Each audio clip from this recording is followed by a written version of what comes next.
Rhea Talon had been stranded at Frontier Station 7 for 4 days now, and she still couldn't explain why she hadn't left. The Velrothi woman stood at the observation deck, her silver skin catching the light of the distant star, creating patterns that shifted like water across her elongated form. Her ship had been repaired 3 days ago. The parts had been installed, the fuel cells charged, the navigation system recalibrated. She had no reason to stay, yet every morning she found herself walking past the docking bay where her vessel waited, telling herself she would leave tomorrow. The spaceport was a human facility, one of dozens scattered across the outer territories where humanity had planted their stubborn flags. It was chaotic, loud, and inefficient, everything Rhea had been taught to avoid. Her people valued silence, order, and solitude. They moved through the galaxy like whispers, rarely settling, never becoming entangled in the affairs of other species, but something kept pulling her back to the maintenance bay. It wasn't the mechanic, a gruff man named Marcus Cross who spoke in short sentences and wore perpetual oil stains on his coveralls. He'd fixed her ship with surprising competence, barely looking at her twice. No, it was the child. Lena Cross was 6 years old, with tangled brown hair and eyes that seemed too large for her small face. She spent her days in the maintenance bay, drawing pictures on old data pads while her father worked. Rhea had first noticed her on day 1, sitting cross-legged near a tool bench, humming a tune that seemed to have no beginning or end. The child had stared at Rhea with unabashed curiosity, then offered a shy smile. Rhea, who had lived for 73 cycles and crossed 100 systems, found herself smiling back. Over the following days, Lena had begun leaving things for Rhea: a drawing of a silver figure standing under stars, a sandwich wrapped in crinkled paper, peanut butter leaking through the edges, a small toy, a stuffed creature with mismatched button eyes, placed carefully on the bench where Rhea often sat. Rhea had tried to return the items. Lena refused each time, shaking her head solemnly. Their presence, the girl had said, as if that explained everything. On the 4th day, Rhea sat at her usual spot, watching the mechanics prep a cargo hauler. The morning shift was ending, and most workers filed out toward the station's mess hall. Marcus Cross wiped his hands on a rag, called something to his daughter, and disappeared into the back office. Lena approached Rhea slowly, clutching something behind her back. "Hello, Lena," Rhea said, her voice carrying the musical quality of her species. Each word seemed to resonate with harmonics that humans found oddly soothing. "Hi," Lena whispered. She moved closer, then thrust forward what she'd been hiding: a data pad with a new drawing. This one showed 2 figures, one silver and tall, one small with brown scribbles for hair. They were holding hands.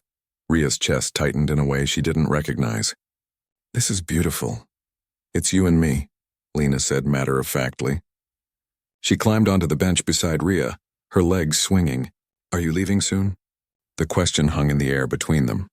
Rhea had asked herself the same thing every morning. "My ship is ready," she said carefully. "I should have left days ago." "But you didn't." "No." Lena was quiet for a moment, kicking her feet. Then in a voice so small Rhea almost missed it, "My mom left." Rhea turned to look at the child. "When?" "2 years ago. Dad says she had to go find herself." Lena's face scrunched up, trying to make sense of adult words. "I don't know what that means." But she didn't come back. Something cracked open in Rhea's carefully ordered world. Her people didn't form attachments like this. They didn't linger. They certainly didn't feel this overwhelming urge to gather a child close and promise that everything would be all right. But humans, she realized, had infected her with their reckless hope. "I'm sure she loved you very much," Rhea said softly. "Maybe." Lena looked up at her with those 2 large eyes. "Do you have kids?"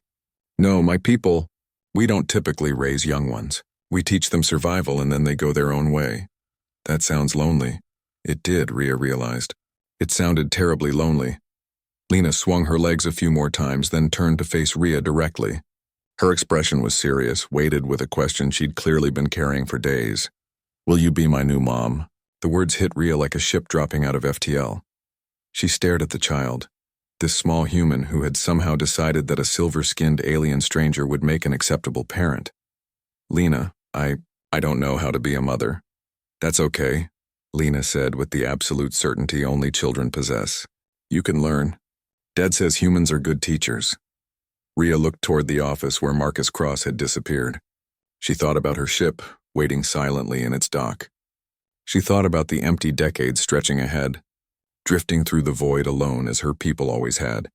Then she looked at Lena, who was watching her with desperate hope barely concealed behind a brave smile. "I would need to speak with your father," Rhea said slowly. Lena's face lit up like a solar flare. "Really? Really? But Lena, I can't promise." The child threw her arms around Rhea's waist, squeezing tight.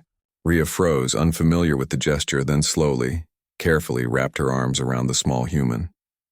Lena smelled like engine grease and sweet juice, and she was warm in a way Rhea's cold-blooded species could never be. Marcus Cross emerged from the office and stopped dead, seeing his daughter embracing the alien woman. His expression cycled through surprise, confusion, then something softer. "Lena, what?" "She's staying, Dad," Lena shouted, not letting go. "She's going to stay." Marcus looked at Rhea questioningly. Rhea met his gaze. "We should talk," she said. "About possibilities." The mechanic studied her for a long moment, then nodded slowly. Yeah, I think we should." That night, Rhea stood at the observation deck again, watching ships come and go. Her vessel remained in its dock, and this time she knew it would stay there a while longer. Perhaps humans were rubbing off on her. Perhaps she was learning their strange habit of building homes in unlikely places, of finding family among strangers. Or perhaps she had simply been waiting, 4 days at a spaceport, for a lonely child to ask the question that changed everything. Behind her, she heard small footsteps. Lena appeared, pressing against her side. "Will you tell me about the stars?" the girl asked. Rhea looked down at her, at this human child who had chosen her, and felt something ancient shift in her chest, something warm and terrifying and absolutely right. "Yes," she said. "I'll tell you everything." And for the first time in 73 cycles, Rhea Talon understood why humans never traveled alone.